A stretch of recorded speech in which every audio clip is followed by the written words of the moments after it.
Hello, everyone, and welcome to a special edition of Wrestlenomics Radio. We were going to do the Wrestlenomics 30 today just for subscribers, but because of the news today, we are going to do a program for everyone because the Wall Street Journal came out with an article at just after the market closed, about 4 o'clock.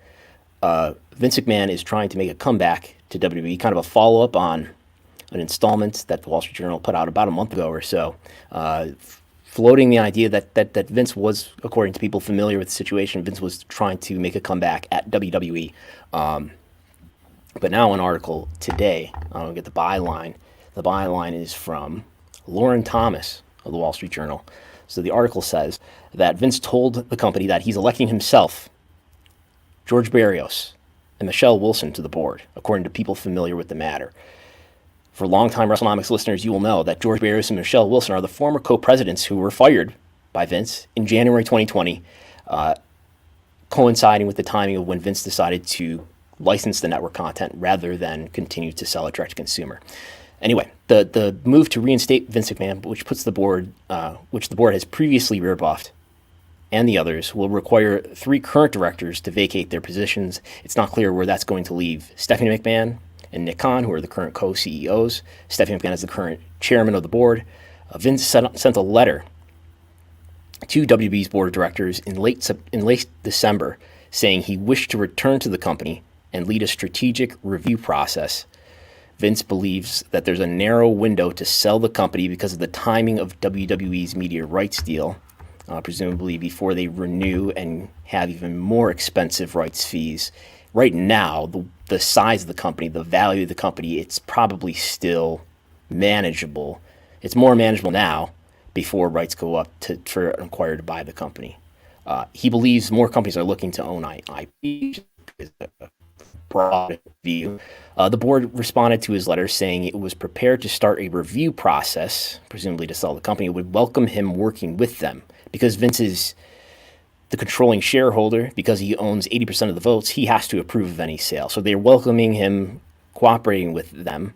The board, though, agreed unanimously.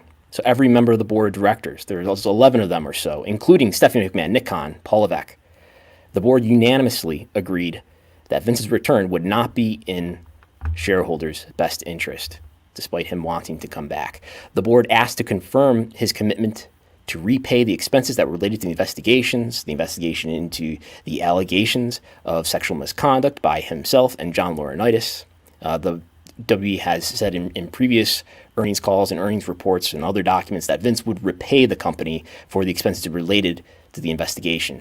The investigation cost was somewhere in the neighborhood of $15 million. The board asked him to confirm his commitment to pay those expenses and that he agree that he not return to the company during government probes, is the language that the Wall Street Journal report uses. Government probes, which one would think are still ongoing, or that the Wall Street Journal believes are still ongoing based on this report. We haven't heard that previous to this, though, that those reports were still ongoing. The Wall Street Journal had made a report back in July that WWE had there had been inquiries and subpoenas related to maybe the Department of Justice or the SEC. Vince replied to the board that he remains willing to work on reimbursement to the extent that the cost related to the investigations is not covered by insurance, but Vince declined not to return to the company. So he would not tell the board that, I won't return to the company. He was not willing to agree to that.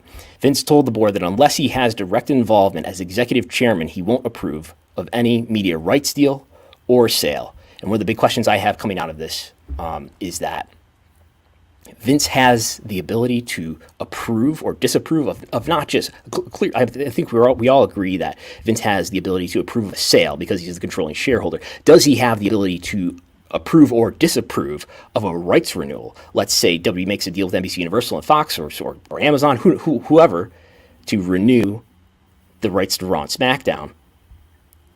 The language in the Wall Street Journal report makes it sound like he has the ability to even approve or disapprove of that. I suppose, though, by May or April, when WWE's next board meeting happens, he could take over control by then, and that's perhaps before. I mean, it's right in line with the timing of when I expect WWE to make a new TV deal, spring of this year, of 2023.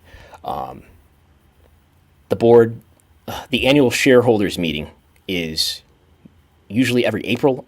I believe last year, or maybe the last 2 years, it was in May. There was a delay because of the pandemic, but it usually happens in the spring. WWE's last 2 TV deals were finalized in the spring, 5 years ago and 5 years prior to that, roughly. So the timing really aligns for if Vince is going to make a sprint to return to the company, the timing is aligned with the timing that WWE is going to be perhaps finalizing or would have been finalizing a TV deal. So is this possible? Well, Vince has 80% of the shares. Vince McMahon owns about 36% of the shares. But because WWE has Class B shares, has two classes of shareholders, all of his shares individually count 10 times more than everybody else's, which gives him 80% of the voting power. So whenever we see the results approving the board of directors every year, it's one man really who's making those decisions. We see a variance of votes on each board member, but it really doesn't matter because one man is approving of all of them. So just there's a lot here. We'll go into it in more detail. But do you have any thoughts or questions here, Gullo? Yeah, I mean, I got a lot of questions. First off, are Barrios and Wilson still with Bolero? I mean, obviously, I know B can also be on the board, but I was wondering if Bolero is still a thing that they are involved with. As far as I know, George and Michelle are still running Bolero, and they could be on the board. It's a completely normal thing for members of the board to be independent members of the board. I mean there's a number. That's the way it always is with boards of directors. So for instance, Steve Payman is an executive in Versus. Who are some other members of the board of directors? Some of them are retired, like Manjit Singh. Yeah. Jeffrey Speed is no longer was with Six Flags, but they have a couple of new board members. One of the members of the board of directors is, I believe, the chief information officer of WWE. But yes. All right. So I have a question about a sale here, right? So now Steve Koonin is the CEO of the Atlanta Hawks and State Farm Arena. Go ahead. Sorry. So because now those Class B shares, those can only be transferred. If I'm not mistaken, like only like Linda or like he can only transfer those to a family member, correct? Correct. He could give them to Linda. He could give them to Stephanie. He could give them to Shane. Shane no longer has any shares. Shane liquidated all of his shares after he left the company. By 2014, basically all of his shares were gone because WWE does not disclose. They used to disclose and no longer disclose that Shane has shares. So I'm under the belief that Shane has 0 shares in WWE. Stephanie has a lot of shares, but relative to Vince, she doesn't have that much. She is the second largest personal owner, non-institutional owner, but she owns like something like 2% of the votes. Okay, so my question, I asked that as a preface. So my question is then, so in order for him to have a sale to where he pretty much wants it to go, he has to pretty much go on the board and then propose it, and then obviously he can vote it in how many shares he has. He can't just sell his shares to somebody who then can push a sale to them or anybody.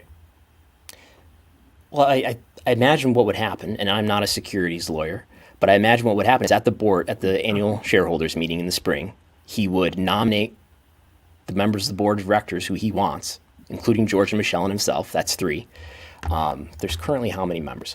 1, 2, 3, 4, 5, 6, 7, 8, 9, 10, 11. There's currently 11. I don't know if he would nominate others. Maybe Dana White's not busy. Maybe I'm being funny, but maybe he would nominate additional members of the board of directors who would cooperate with him.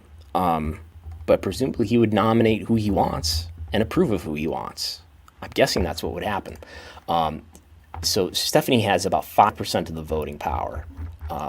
She has 2.5% of the shares, and Stephanie has Class B shares, and so each one of her shares counts 10 times versus everybody else's who are non-McMahon family members. But she has 5% of the votes, about 5%, 5.2%. So even if Stephanie is in disagreement with her father, obviously it's not enough. Linda has less than 1% of the shares, which gives her less than 2% of the votes. So that's what's happening there. The stock, have you seen the stock yet, Chris Gullo? The W stock price. It is up in aftermarket trading. I have not yet, no. Last I looked, 12%. It is up. It is now up 10% in aftermarket trading. It closed today at $72, up 2%. So a good day, but not something really unusual. But we're now up in aftermarket trading, up 10%, which puts it at $79. So this is probably driven by the notion that, okay, he says he wants to get back in so he can make a sale. And that's good for the stock price, because now I can say, well, I'm not just, if I'm Vince, I'm not just trying to get back into the company because I love control and I want to be in charge of the company again, but I'm getting back in the company because I'm doing something that's really good for shareholders. That is driving up shareholder value by talking about, I want to be the leader of selling this company. And that is his way back in. If he's going to do something to offset what will be perceived as the risk associated with him coming back into the company and being an executive in the company again. Why would there be risk? Because he left the company in disgrace. He left after a number of sexual misconduct allegations came to light, and I imagine that that's pretty bad for WWE's brand value. Stephanie McMahon, in an earnings call, the most recent earnings call, and in a conference talk at Wells Fargo in the last several months, said that advertisers, there was a pause. The word they've used is pause. There was a pause on advertisers' willingness to buy ad space with WWE because of the news surrounding Vince. So there's risk there. Ultimately, this will be up to NBC Universal and Fox and perhaps whoever else would be interested in their rights. Maybe Amazon are the ones who wield a lot of power here, because they're the ones who really hold the keys to WWE's value, because so much of their value is consolidated in one revenue stream, which is live TV rights fees, which we spend so much time talking about here. But if anybody wants to put in questions here, we will handle super chat questions if you choose to submit them if you're watching live on YouTube. Another thing to keep in mind here, I suppose, is that if he comes back, if he does that reinvigorate SEC scrutiny? Are there investigations that could happen that would get WWE, the company, in trouble? I don't know about Vince personally, but because as I said earlier, the Wall Street Journal reported after he retired, after he announced that he was leaving the company, the Wall Street Journal reported that there were, I would have to look at the headline of the article, but that there was government inquiries, there were investigations, there were filings that WWE published that alluded to subpoenas. So it sounds like there was a lot of federal government scrutiny. And when we show our hierarchy of WWE influence pyramid, one of the things we learned was that there are some others other than WWE's major business partners. There are some others perhaps that have a lot of power and influence in WWE, and maybe that's federal government agencies. Maybe that's the executive branch of especially the federal government. So yeah, they'll maybe him coming back reinvigorates investigations that could harm WWE's brand value. But we had an episode when this story from the Wall Street Journal, I believe in December, came out, which also came out at the same time that in the same article, it was reported that Rita Chatterton, who worked as a referee in the 80s for WWE, who alleges that Vince McMahon raped her, she's looking for a settlement because of New York State's recent law change. People who claim to be victims of sexual assault are able to file civil lawsuits, likewise in California, and where the Wall Street Journal also reported that in 2011, there's another allegation of sexual misconduct against Vince McMahon are related to someone he encountered in a spa in California in 2011. So additional allegations raised in that article, along with the news that Vince was thinking about making a comeback, felt that he was not advised about being convinced to resign. So, anything else to add here before we keep going? We got some super chats, so we can kind of go with those here. Desires asks, "What's your prediction that he comes back or not?" I would lean towards expecting him to come back. I don't. And I was more hesitant, I guess, when we had that episode several weeks ago. But I just don't see what would stop him. And my impression is that there isn't an article in the Wall Street Journal sourced the way it is, unless he's really going to do this. He's really going to try to do this. And I just don't see what the legal hurdles are that would really prevent him from doing this. So I would... Yeah, I remember being DM'd that I believe it was in the morning that article came out, and people asking me, what percentage would you rate this actually happening? And I said, out of 10 on a scale, 1 to 10, and I said 4. More, I guess I would say more like 6 now. We had a super chat from Joel. Oh, sorry. You're good. Joel, what's the percentage? Well, we got quite a few super chats here, Brandon. So let's say Vince comes back and he says he won't approve any other deals, otherwise. Would he then leave again if they secure another media rights deal or TV deals? So basically, he comes back, but then he doesn't agree with any of this.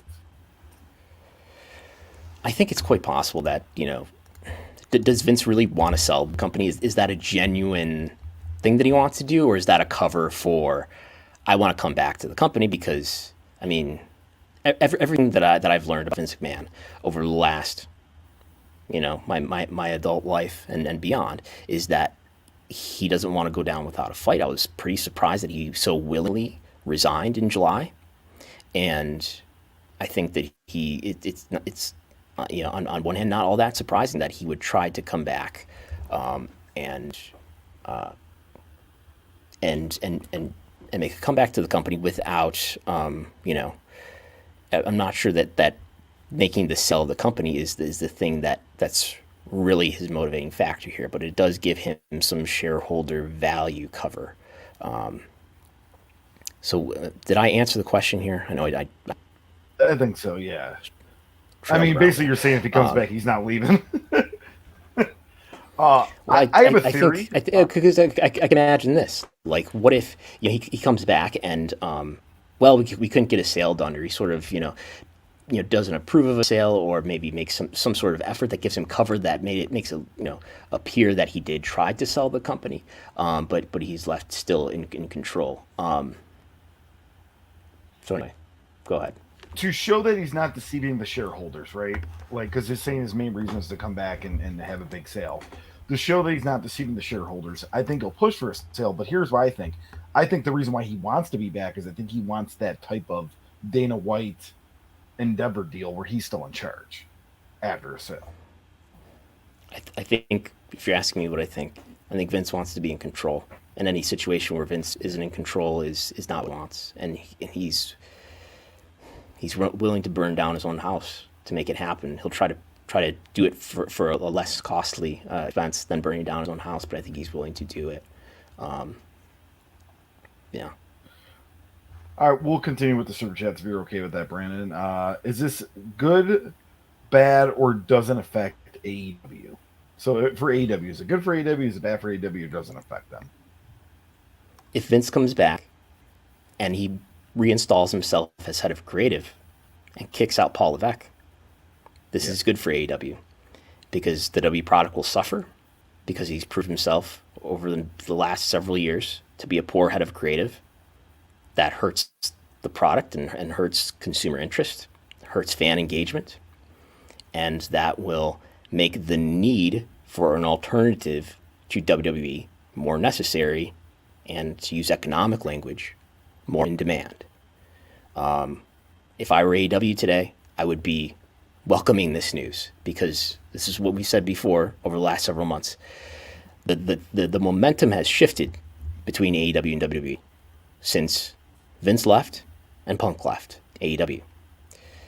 The need for an alternative to WWE is needful if WWE is not enjoyed by a large number of people. And yes, we still have people like perhaps Jesse Collins who doesn't enjoy WWE that much. But there are people who are enjoying it more than they were when Vince was around. And WWE's fan relationships have improved because of that. If WWE's fan relationships go back to being pretty weak or and disimprove, that's good for AEW, because that makes an alternative more needed. I need to go watch something else if this product over here isn't satisfying me. Thank you, It's Big probably Ross, going for the to super chat.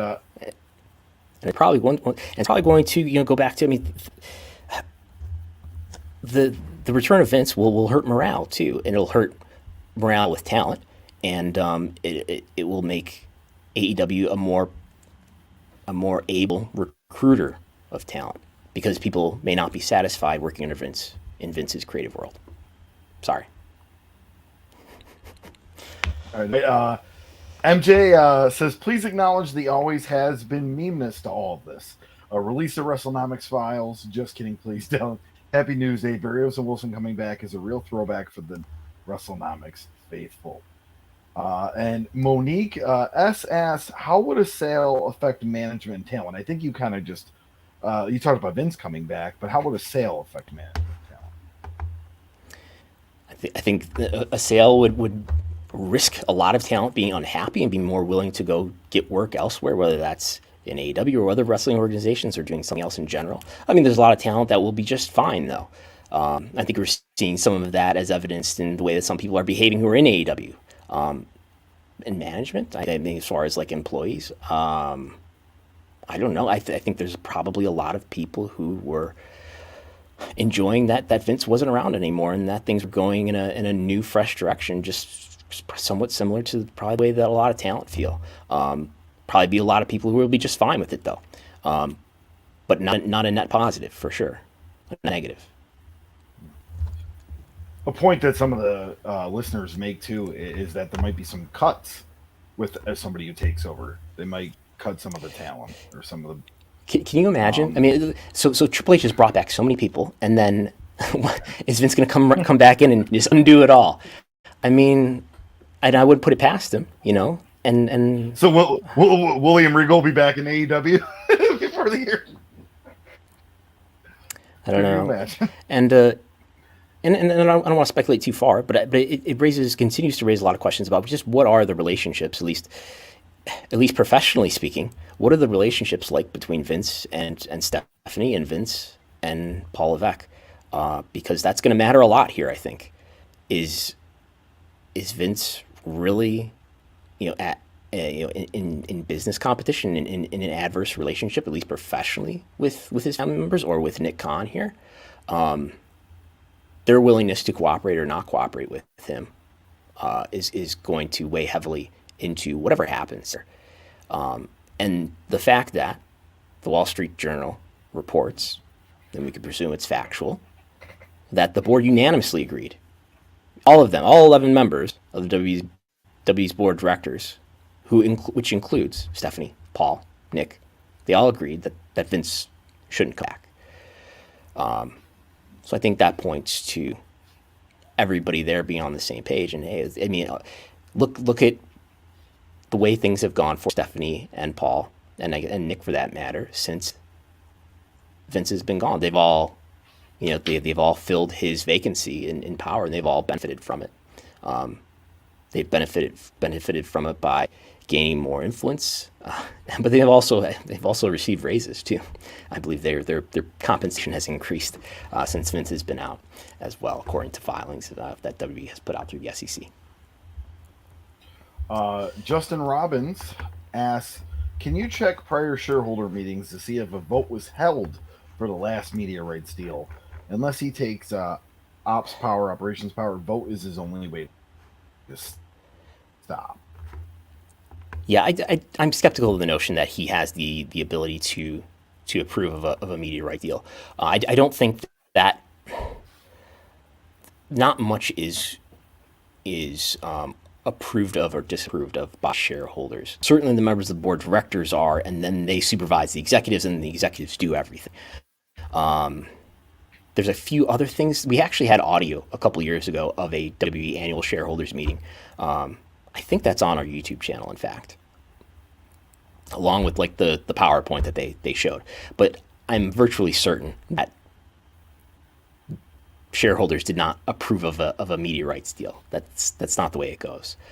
So I would be surprised if he has sort of the individual ability to approve or disapprove of that, or shareholders in general.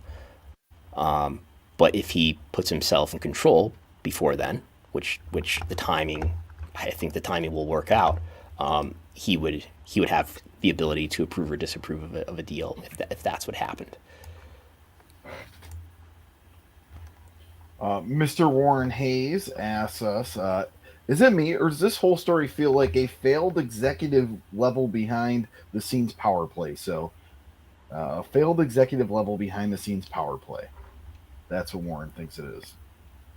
Yes, I think it sounds like something that Vince McMahon would do. And think about, like, would Vince revel in this? I think he would. I think he would love to the notion that everyone's against him and the odds are against him, and even his own family doesn't agree with this, and he's got to go against all of it.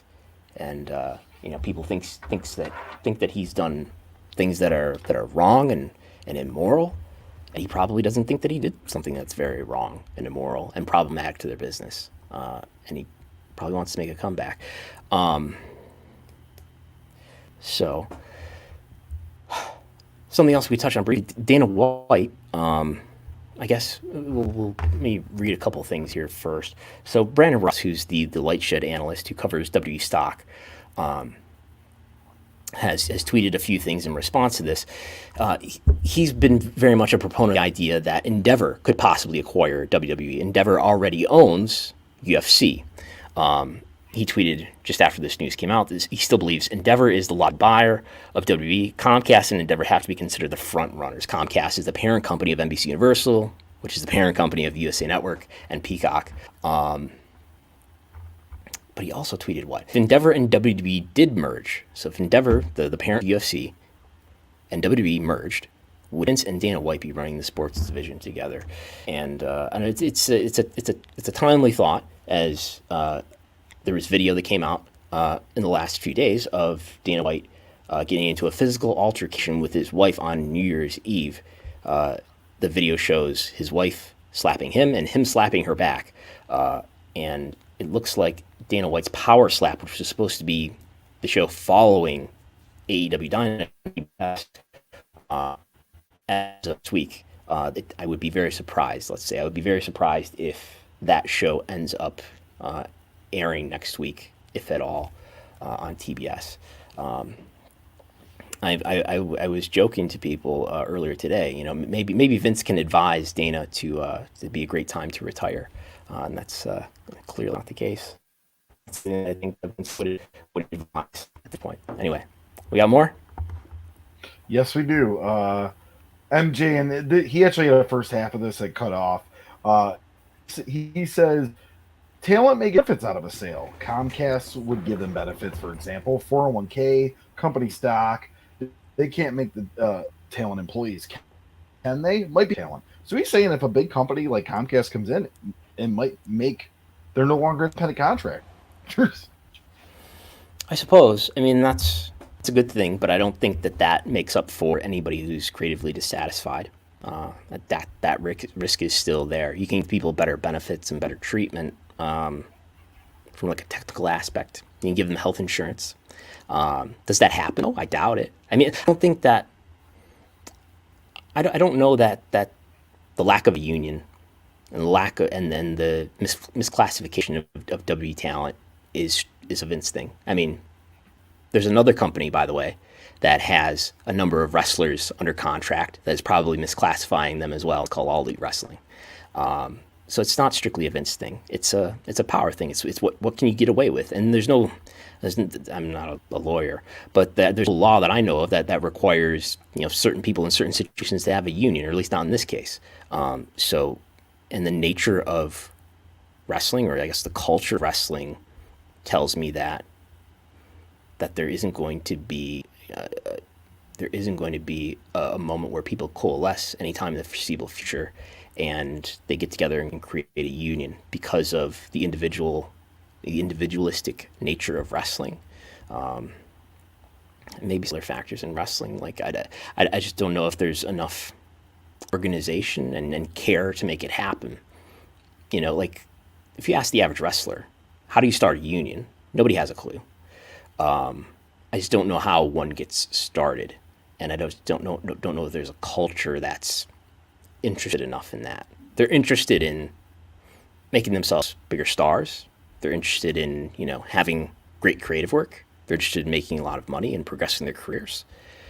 I don't know that they're interested in taking on the risk that would be required of starting a union, which would be substantial to at least the individuals who take those first steps. And Tim B asks, Barrios and Wilson on the board of directors means he can't be voted out? He can't be voted out, period, because he controls 80% of the votes, I believe. So Barrios and Wilson are probably just people who will cooperate with him, and perhaps he can find. I mean, ultimately there's no shortage of people who would cooperate with Vince, but those are two people who it's a good sales pitch to investors to say, hey, look, I'm not just gonna bring a couple guys I found hanging around a condo in Stamford, but Barrios and Wilson, two former co-presidents, two people who were members of the board of directors, who are very much fit to be members of the board of directors. They didn't resign in scandal.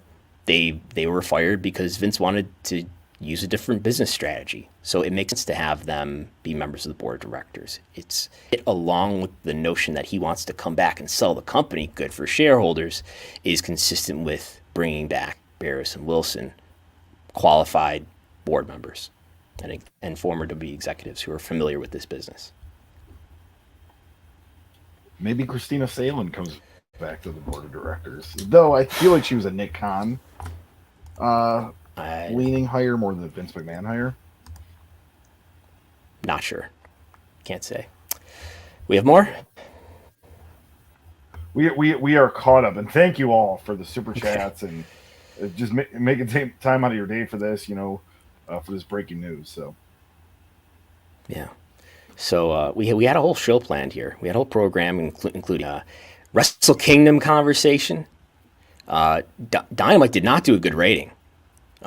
Burying the bad Dynamite rating here is this news. So have we talked about everything? I guess there's, in the wake of all the reporting around the scandal, we saw a number of press releases come out from various law firms looking to do class action against WWE. However, WWE stock has only climbed since that moment because it's encouraged all this speculation about the notion that WWE would sell, and especially if there's multiple bidders interested in buying WWE, that's going to drive up WWE's value. So unless the stock really starts to get hurt, I don't know that shareholder class action is very viable. If the stock does start to get hurt, though, and if things start looking bad financially for WWE and they're not able to make really favorable TV rights deals, if they're not able to at least get a 1.5x increase on their current US TV deal, if they're stuck at $470 million average annual value for Raw and SmackDown in the US, stock price starts to crumble, then there's shareholder class action. But that's a long way off. So anyway. Anything else to add here? I honestly think that's it. You answer my questions. Oh, here's a super chat. MJ coming in again here. How does a sale impact the loans and convertible notes due over the next 24 months in cash or cash equivalents. Probably good to sell before that, huh? Yes, this is thank you, MJ. This is the question on everyone's mind this afternoon: is what about the convertible notes? I don't think the convertible notes are a big deal because I've asked people who I trust know more about this stuff than I even begin to. So I know MJ is very interested in the convertible notes, but I don't think that's going to become a big problem for WWE. I wish I could explain to you why, other than I'm deferring to people whose experience I trust. So we may return to this if we have additional questions, but we'll run through. Okay. There we go. Joel, what's the percentage would ask, what's the bottom line in 6 months? Will this have a significant effect on WWE's product? And will Vince be back in his creative and running the company? I would think he wants to be back in creative. I have trouble imagining what he's really been doing in his last couple of years at WWE, other than, I mean, I'm sure he's doing various things, but I have trouble imagining much of his duties involving things other than creative. Like I'm sure he's involved in many, many meetings and overseeing everything.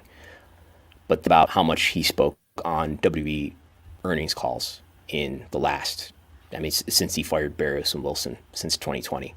He's talked a lot after he fired them because he was the only one left, along with Frank Riddick, who's the current president and was the interim and then later became the permanent CFO, but he's president and CFO of WWE.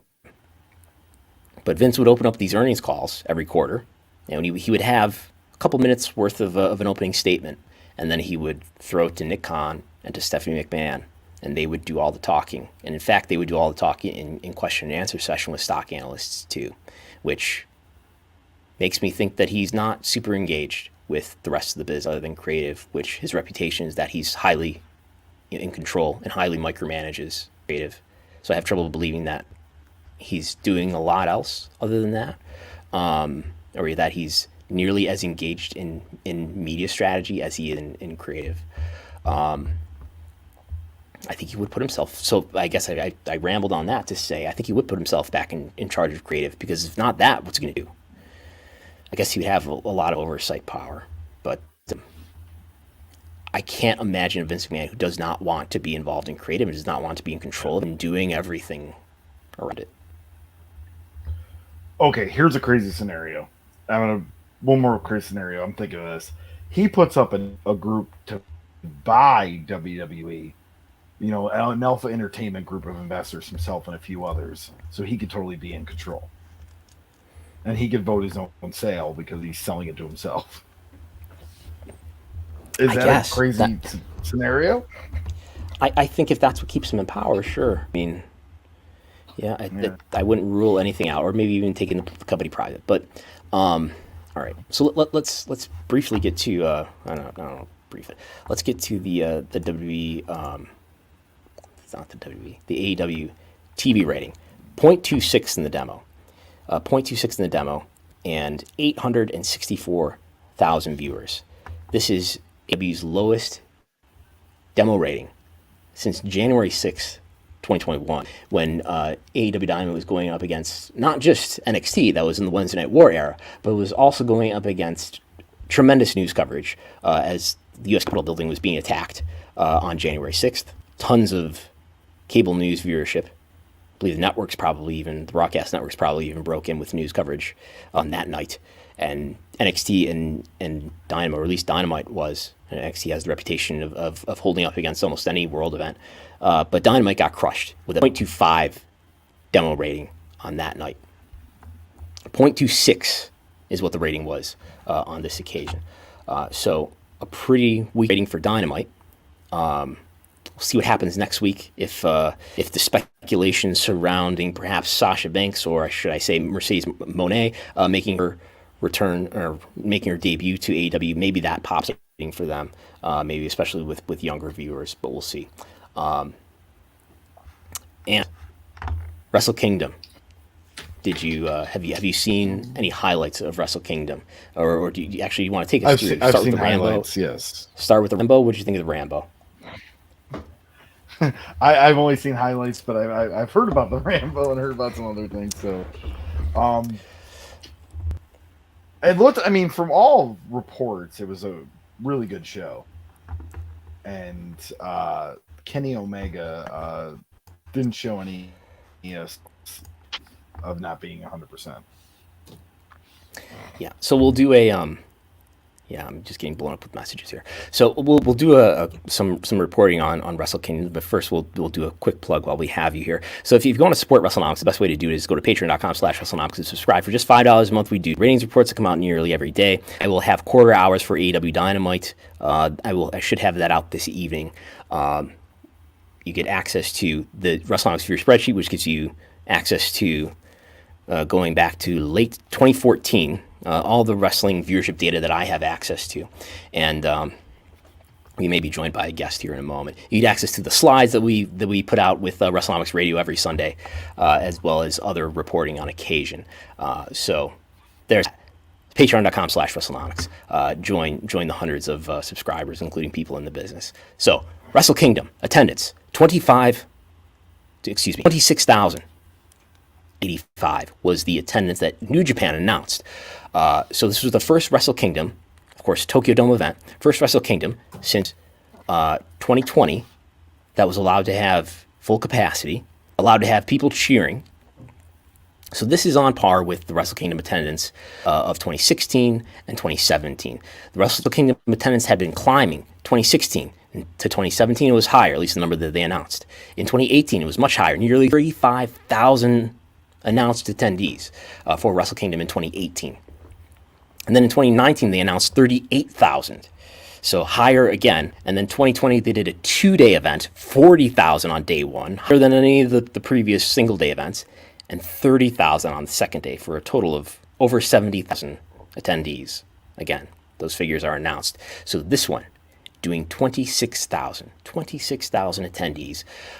So again, that's on par with 2016 and 2017, well below 2018 and 2019 or either 2020 day. The 2021 and 2022 events were day events, but they were at limited capacity with 12,000 on the first day and about 7,000 or 6,000 on the second day. So I'm told that this event, Wrestle Kingdom, did about a $2 million gate, which I can almost make work based on the ticket prices that were listed on New Japan's official website. Almost, and I'm told if you include the premium tickets that they did for this event, that would push it up over 2 million. The gate, or at least the sale advance, the advance around Christmas time was 1.75 million. So, with the walk up perhaps reaching $2 million. I would imagine that's, I don't know figures for the previous Wrestle Kingdoms, but I would think that that's lower than what the previous Wrestle Kingdom, certainly that 2-day event that did about 70,000 total. Kevin Kelly did start out the broadcast for New Year's Dash this morning our time, saying that there was a record number of new subscribers who made this Wrestle Kingdom bigger than ever. So saying that they've reached a record with subscribers. Chris Samsa, whose work you can find at sportofwrestling.com, and he does statistics research for the English commentators. He signed up for an account, New Japan World. You got a New Japan World account, Chris Gullo? I debated on getting one the other day to watch this live, but have you ever had a New Japan World account? Have you ever?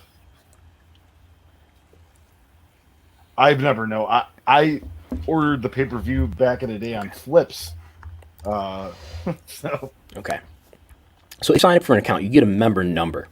And so Chris Samsa signed up for an account at about 11 a.m. Central Time on Tuesday, so before Wrestle Kingdom. And then he signed up for another account on Wednesday after Wrestle Kingdom. Those two timings are about 30 hours apart, with Wrestle Kingdom in the middle. And he looked at his membership number. Now, to become a member, to create an account, you do not have to become a paid member. That's another step where you put your credit card information in there. But the difference in number between his member numbers for the first account and the second account was about 22,400. So that would, assuming that these member numbers iterate one unit each time, that would imply that there were, at least between that time, over 22,000 new accounts. Now, they don't necessarily all become paid. I think most of them, if not, the vast majority of them become paid. So I was told that in the time just before, I was told that in the time before Wrestle Kingdom to now, I asked a more specific timeline, but wasn't told, that around the time of Wrestle Kingdom, New Japan World gained 40,000 new subscribers, and they have reached a new high. This is more new subscribers than were gained for the 2018 Wrestle Kingdom that received a lot of influx because of presumably because of Chris Jericho and Kenny Omega match, the Okada and Naito match. Kazuchika Okada and Tetsuya Naito was also on that card in the main event. So 4,000 new subscribers is what I'm hearing. Would be a record, and a record high. How many subscribers does New Japan World have? I would imagine somewhere around 100,000, especially if they've just hit a new record. Bushiroad has disclosed that they reached 100,000 some time back. So it would be in that neighborhood, somewhere over 100,000. This Will Ospreay and Kenny Omega match, currently on Cage Match. I'm going to do a live reading right here. Kenny Omega and Will Ospreay is currently the 6th highest rated match in the history of Cage Match ratings. Currently sitting at a 9.80, which puts it in the neighborhood of various other, in fact, Wrestle Kingdom main events. So people apparently loved that match. But yeah, we're going to do a number of other things here, but the Raw viewership looks like it was affected by a football game and the situation surrounding Damar Hamlin, which of course we were both watching live, the Bills game. We were not watching Raw, unfortunately. But despite the game stopping, viewership did increase. So it's not as if the viewership stopped, or it's not as if the game stopped and viewers left. And Raw's viewership declined, hard usual from hour to hour. And we have a quarter-hour report breaking that down on the Patreon. So, Gold, you have to go.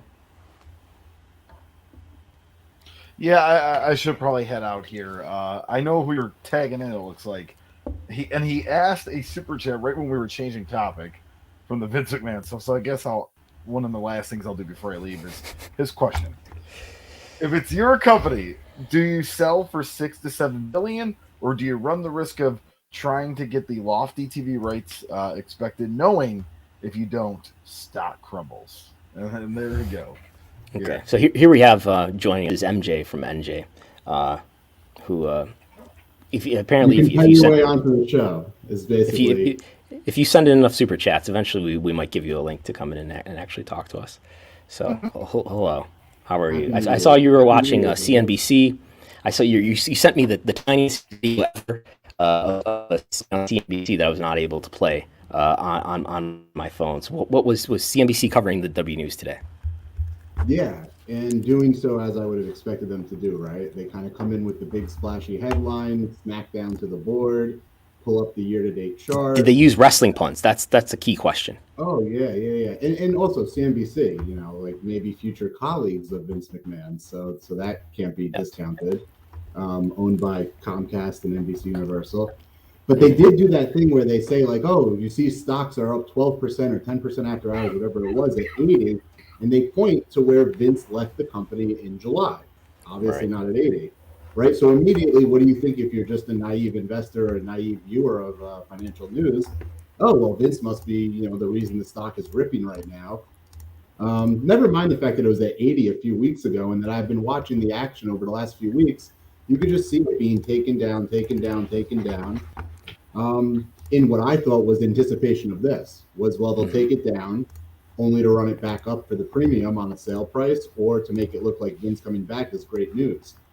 It's a very thinly traded stock. It's very controlled by Vince.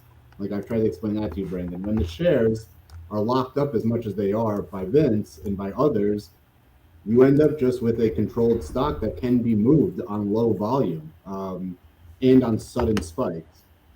So, the options today, I like to dig into the options. Yes. They exploded today. I really got burned on my $60 put, but certainly was able to jump on the bandwagon. So, what are your positions in WWE? Long dated. So, like, by the way, a year ago, I think we did this. The stock was at $50. I said it was going to 65 by like the spring, and I'm very proud of that. So, like, kind of nailed that one. 1 year ago, the stock was $50. Yep. Yeah, I had positioned myself for volatility. In other words, great TV deals or some kind of sale, upwards of $10 to $15 up, so 85, 95, that range.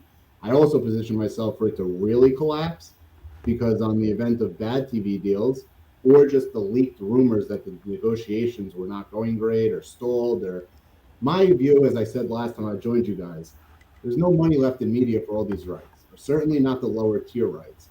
So if WWE was starting to get lowballed and that got leaked, the stock would tank. I had the spread of 65 and 60 and 85 and 90. Today, when I saw the action, I was like, hey, this is going to happen. Something's coming out.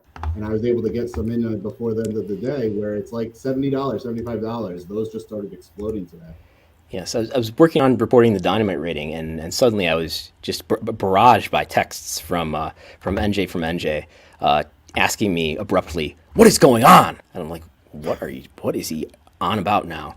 And then you tell me that there's this big movement in aftermarket trading, and I didn't know what was going on, and I figured, well, maybe they've made a TV deal already in January. But then I saw the Wall Street Journal report.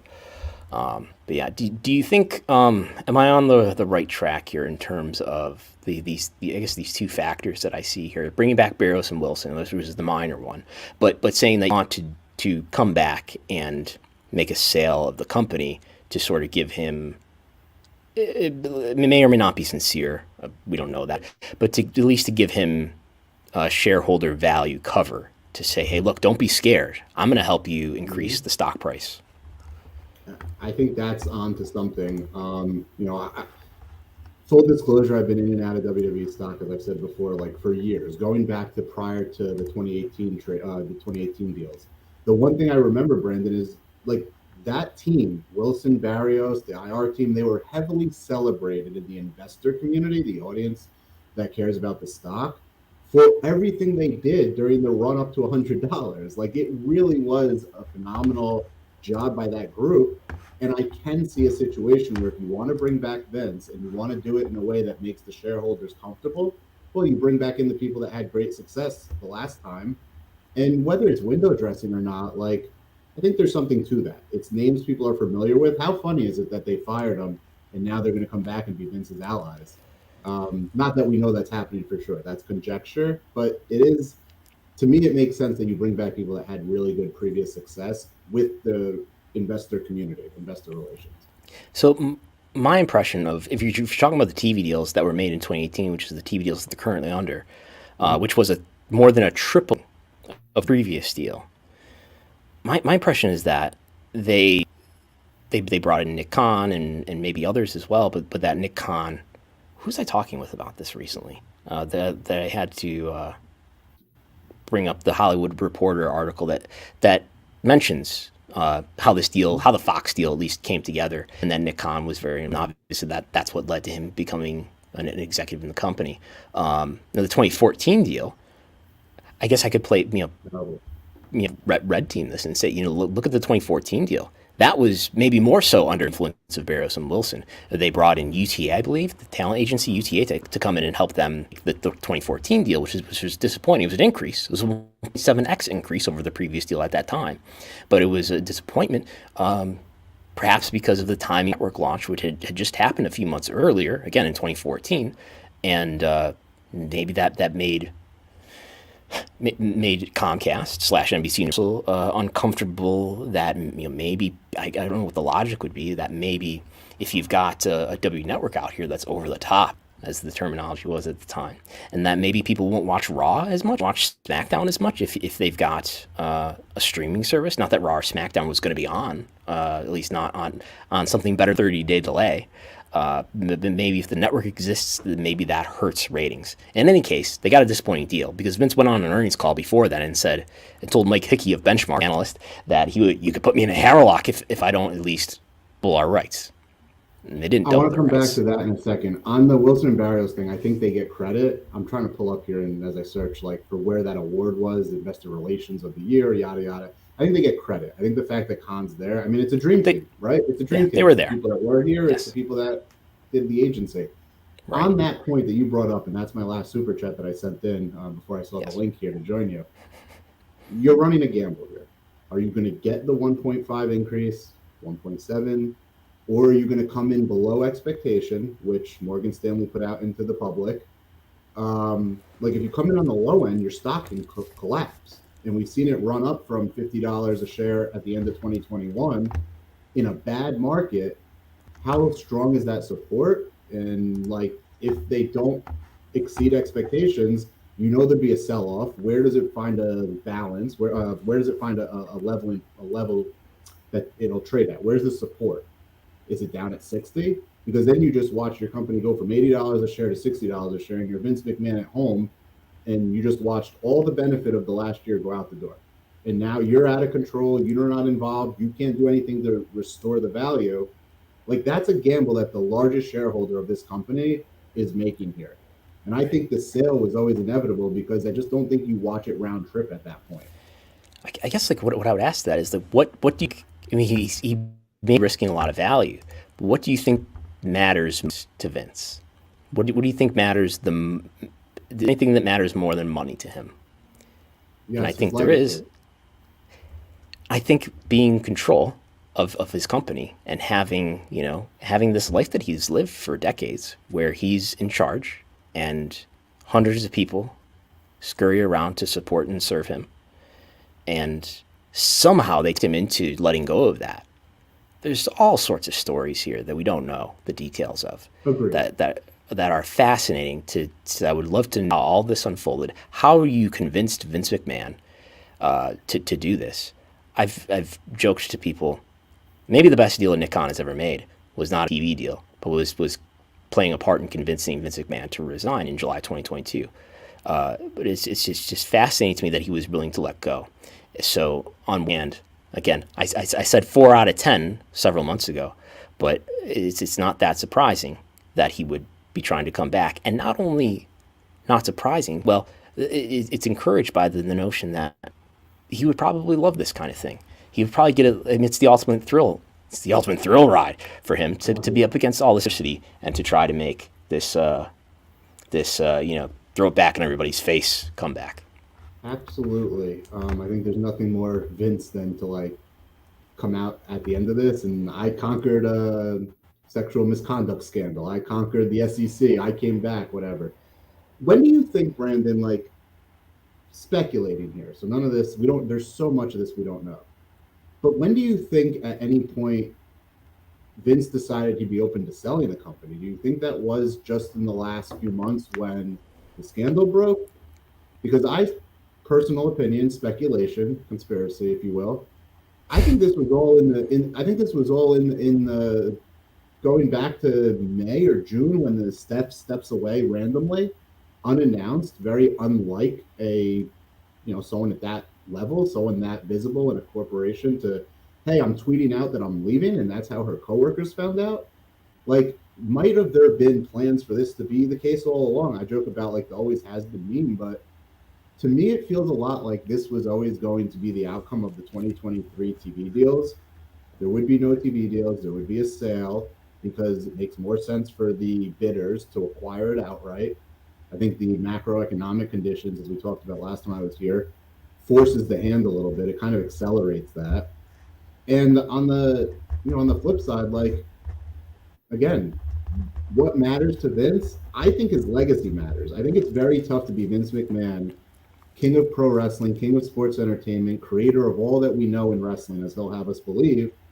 And this company, kind of the rise and literal fall which does impact his pocketbook, which does impact his family, which is a tarnish on his legacy that he basically was ran out of the company in scandal, and subsequently the company, you know, isn't losing billions of dollars in market cap is like no small thing. So I don't know if he wants to be part of that at the age that he's at, where he's living off the, you know, the legacy of what he's built. Probably better to go off on a high. I think he's willing to risk that and to lose it if that means he gets to be in charge again. It was very interesting because that would be like the ultimate of I rather be in control than actually benefit from everything I've built here. Sure, because I think, you know, if he's even if I mean maybe he's willing to sell it. I'm sure in a certain, I mean, like to take a cynical perspective, he's probably let's say he's not really interested in selling it, and years ago he was not interested in selling it. Earlier this year, or earlier last year, maybe he was not interested in selling it. And he said things on earnings calls to the effect of when analysts have asked about the notion of a sale, because there's always been sort of rumors in the air about WWE selling that I always try to stomp on. Like, man, it's never going to sell his company. He said things to the effect of, well, I don't know how much control you lose, because I think it selling the company withers away the security of him being in power. And I think he's willing to risk that if he has to. If it's a strategy play. But I think even if he does sell the company, he has to give up sort of that security of having the Class B shares that allow him to control the board. But he could still at least end up in a Dana White position where he's in charge of his combat sports organization.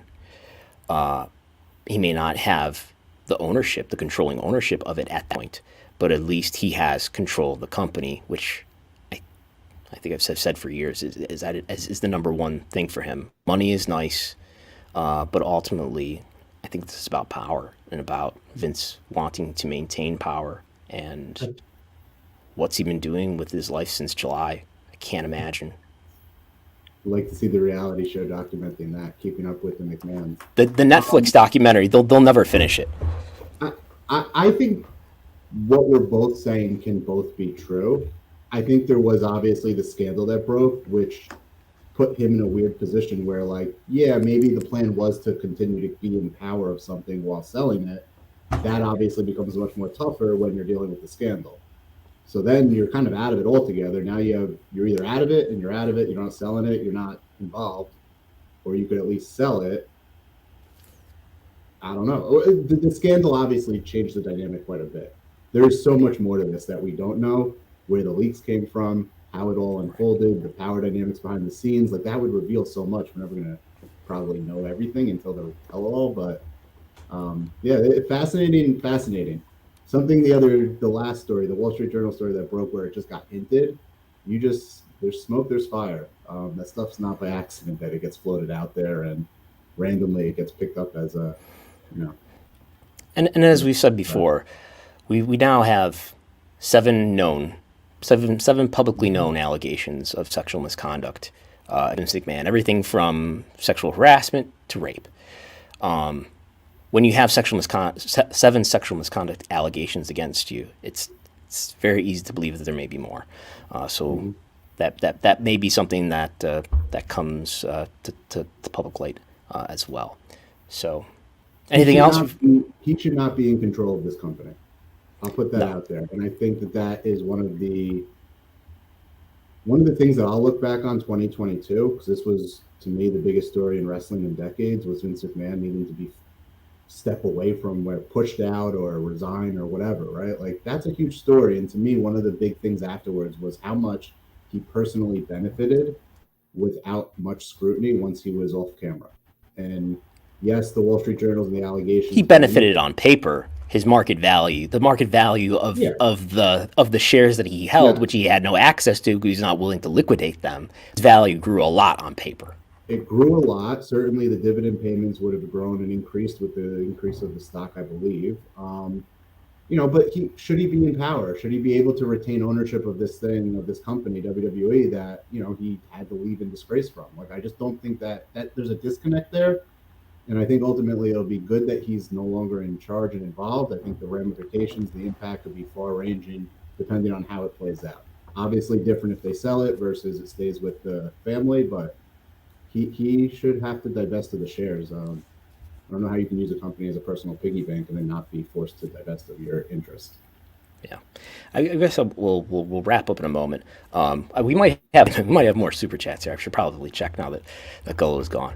But I think no, we don't. Okay, so I think it's very interesting to think about what the relationships like at the Ducks are like between Vince and Stephanie and Paul right now, because if you look at the hints that we have on the ground, is that in 2021, yes, Triple H had his heart attack, cardiac event. But before that happened, he was apparently demoted from power at NXT. I've heard that there was a logo, that the NXT 2.0 logo was seen, and people did not know that was coming. So there were powers above Paul Levesque's head that were clearly meddling to take him away from some responsibility at NXT. That was happening before his heart attack. That happened.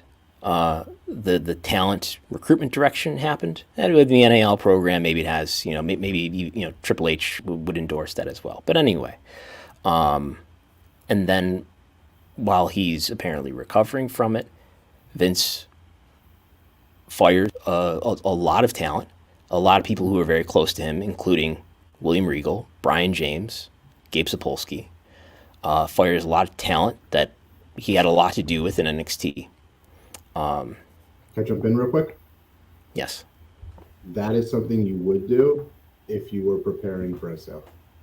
Prior to when I just pointed it out, right? You kind of clear out middle management, you clear out cost, because they're not going to be needed in a future state.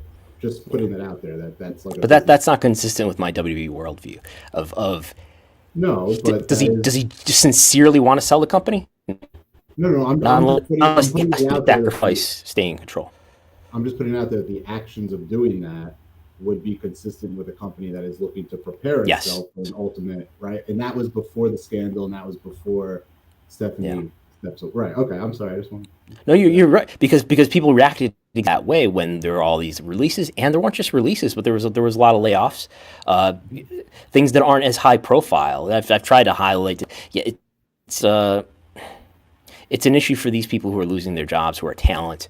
But it's in many ways a bigger story, or a more sick story, that there were corporate employees who are ordinary people who have got ordinary incomes, who are being laid off in the dozens.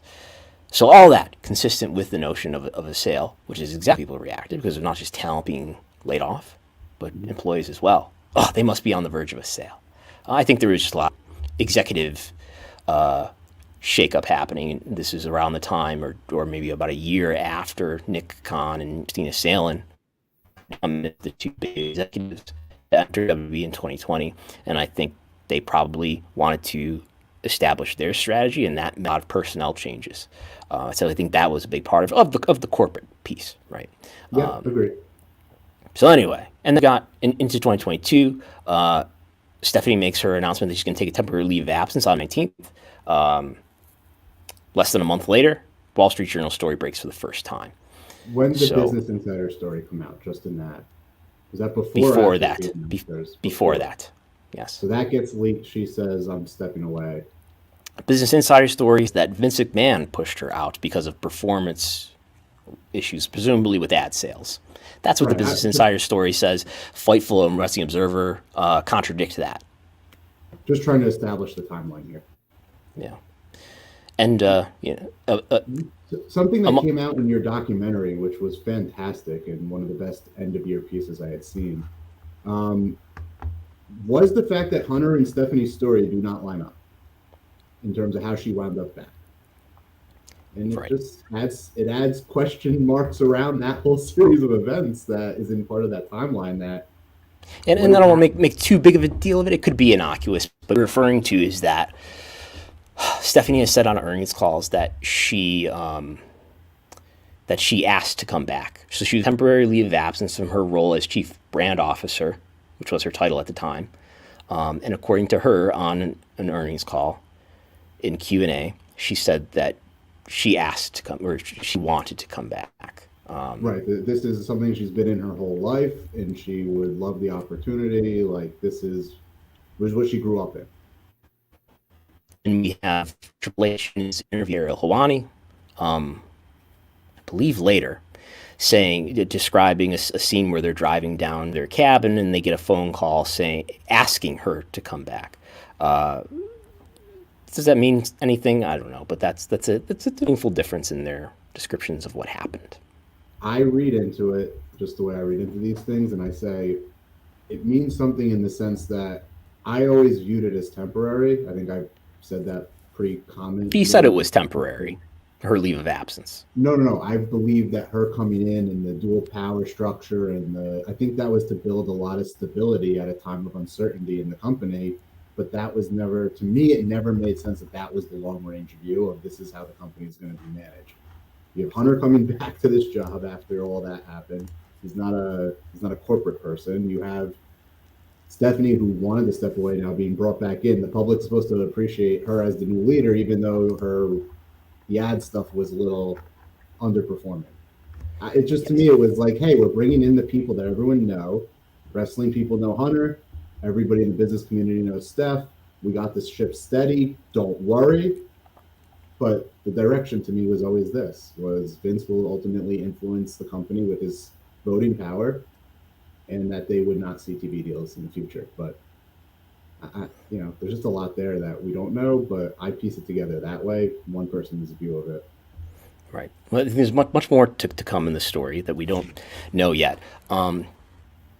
At the latest, WWE's going to have to announce a date for their annual shareholders meeting at some point. Again, I expect that to happen sometime in the spring, maybe April or May. And that's if there's no news between now and that's the next step here. So I think we'll wrap this up for now. Thanks again for everybody tuning in. This might have been our biggest audience, I don't know, for a live stream. Again, if you want to support, you can support it at patreon.com/Wrestlenomics, where you can get access to my TV ratings reports. We have a report on the quarter hours for AEW Dynamite later this evening, and a lot else. So we will be back again on Sunday. Myself and Jesse Collins will be right here on this YouTube channel at 11 a.m. Sunday to talk about probably a little bit more of this and whatever else is happening. It won't be a busy show at all. Yeah, and whatever else is happening in the world of wrestling business. So thanks for tuning in. We'll talk to you next time.